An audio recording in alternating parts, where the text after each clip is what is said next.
number 1. And we are set to bowl Duke taking on 2-seed Chris Loschetter, and Randy was able to use his ample amounts of power in this sport to convince Chris Barnes to hang with us a little bit longer. We appreciate it. Thanks, Rob. Randy's got pull. Yeah, absolutely. Got juice in this league, buddy.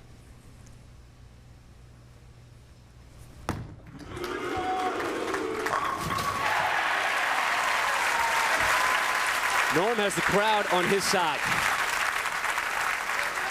Big opening strike. Up now, Chris Loschetter, 27-year-old, 4th year on the tour. This is 5th top 10 finish of the season. His best is 6th. He's done it 3 times this year.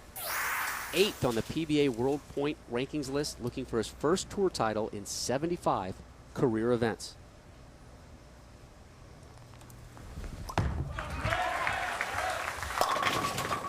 Heavy on that one. Fortunate there's just one standing. Chris Loschetter looking to become the 5th player in PBA history to win the U.S. Open as his first title. The other 4 players, Paul Moser in 76, Joe Berardi in 79, Del Ballard Jr. in 87, and Robert Smith in 2000.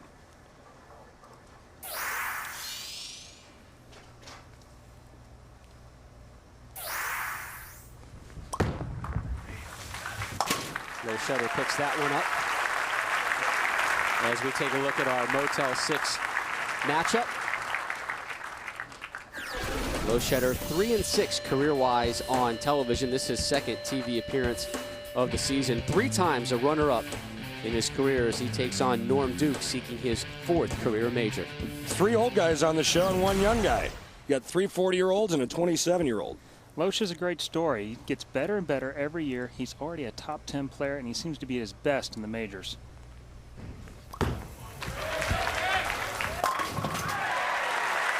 Well, Chris, you watch Norm, the way he's playing the pair, looks like he's playing both lanes the same. We saw in the first match, Doug Kent was playing much deeper on the left lane, and it looked as though on that shot there that Chris Loschetter was also further left on the left lane. Why is Norm able to do what he's doing? It's really just rev rate. Norm's softer through the front of the lane. He's being real clean with it, end over end. His ball's not changing much direction in the first 15 feet. Another strike.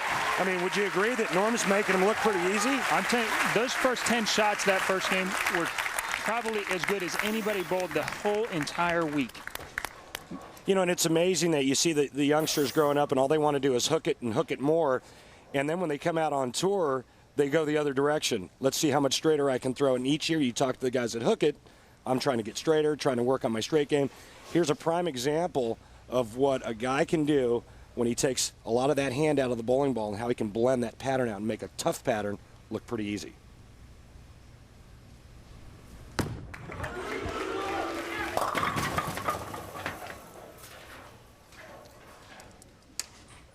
Little too much elbow on that one. Yeah. He got a little early with his swing and got it out in front of him, and just at the bottom it got away from him. You could see him trying to save it with his hand at the back and trying to get it to go to the right. Yeah, a good replay of him kind of flinch right as he lets go of it. He knew it was left of target the whole way. The good news is he leaves himself a 3-6 spare conversion instead of, you know, the big 4. That was key this week.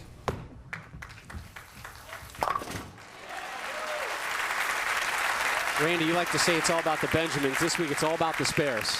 Got to take care of the pickups. Well, and like Chris said, it was, you know, this week, traditionally the U.S. Open is all about staying clean, avoiding open frames. And, you know, you may not shoot 250s and 260s, but 2 teens, 2 O's, 220s, that's really good in a U.S. Open. Here's Chris Loschetter, described his season to us as decent. Making this show, it is now a successful season. Big strike for Loschetter. He's telling us how he's really kind of fallen off in the second half of the season the last couple years. Hence why he was calling this season just decent. This is a great young player. I really love the way that he keeps his hand behind it and really rolls up the back of it. A lot like you do, Chris, and you watch you bowl week in and week out on the show. It really looks like you keep your hand up underneath it and control that change of direction down the lane. It does that. The one advantage he does have is because he has a lower backswing, he pushes the ball through the front. He's got a flatter swing through the front, and his ball doesn't read the early part of the lane very much at all.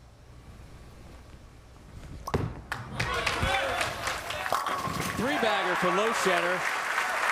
This the only tournament he thinks about all year. Telling us last night, when I'm practicing, this is the one I think about. And just about every pro pretty much echoing those sentiments. We were talking to Pete Weber last week, Randy, and we had a lengthy conversation with him about this tournament, how important it is to him and how vital it is to the sport.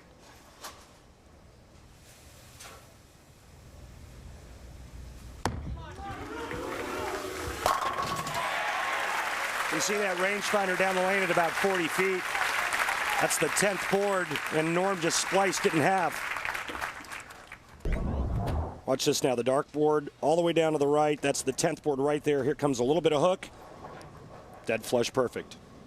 Yeah, and that's pretty much the key. You'll see all these guys getting it to that rangefinder. If they get it 2 boards to the right of that, they're probably going to miss the head pin or 210.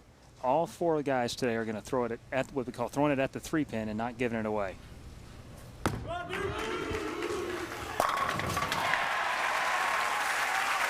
Another strike for Duke. He had 7 in match number 1, 4 already here in our semifinal. Norman's kind of reacting like he just stole one there. I think maybe he got that one in just a little bit, but his touch is so good right now, he just makes foul line adjustments. What they used to call in the old days, misses it a little bit, kind of feathers it in there to high flush. Loschetter doubled in the 10th late last night to leapfrog Duke into 2nd place.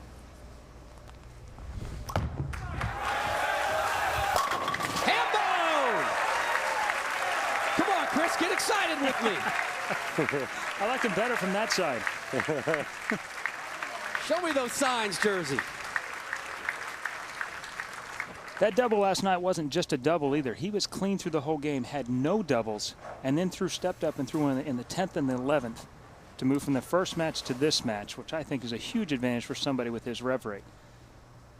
51st game of the tournament. Couldn't have come at a better time. Loschetter looking to take a 22-pin lead.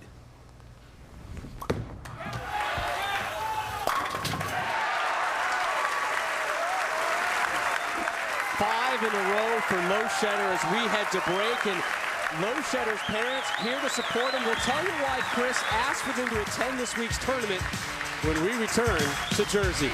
Their son's bowling good.